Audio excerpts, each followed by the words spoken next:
రేవంత్ రెడ్డి ప్రభుత్వాన్ని ఏ కోణంలోంచి చూసినా కుంభకోణమే కనిపిస్తుంది. ఢిల్లీకి మూటలు వంపేటి వరి కాంగిరేసు కంత్రి, మా గల్లీ కడుపులు కొట్టుతున్న ఉరమురికి ముఖ్యమంత్రి.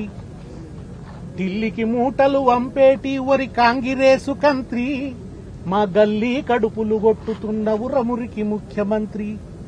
ఎప్పుడు చూసిన ఒర్రుడు చదువుడే ఓరి ముఖ్యమంత్రి, నీ కోటు వేస్తే మా కొరిగిందేంది రమురికి ముఖ్యమంత్రి. 2 ఏళ్ల నుంచి చూస్తే ఏదో భూమి సూర్యుని చుట్టూ తిరుగుతుందంటారు, రేవంత్ సర్కార్ భూముల చుట్టూ తిరుగుతుంది. వచ్చింది మొదలు ఉత్తదే గాయి గత్తర మాటల దుమారం, పప్పు బెల్లాలాగా భూముల పందారం. ఇదే నడుస్తున్నది 2 సంవత్సరాలు. రాగానే మొట్టమొదట మూసీ అభివృద్ధి పేరిట మూసీ చుట్టూన్నటువంటి భూముల మీద కన్ను, బ్యూటిఫికేషన్ పేరుతో లూటిఫికేషన్, దానికి తెరదీసిండు.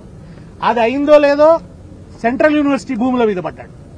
దేశవ్యాప్తంగా నిరసన వస్తే ఇవాళ తను పెద్ద ఎత్తున, అంటే కొండ చిలువంత ఆకలి, పెద్ద అనకొండ రేవంత్ రెడ్డి, మామూలుడు కాదు. ఈ మొత్తం హైదరాబాద్ చుట్టూ పరిసరాల్లో ఉన్నటువంటి పారిశ్రామిక భూములన్నింటినీ కబళించడానికి పెద్ద ఎత్తున పెట్టుబడిదారులకు పందారం చేసి అవినీతి వాటాలు పంచుకోవడానికి ఢిల్లీకి మూటలు పంపడానికి వాళ్ళ హిల్ట్ పేరుతో ఒక దోపిడీ పాలసీని తీసుకొచ్చినాడు.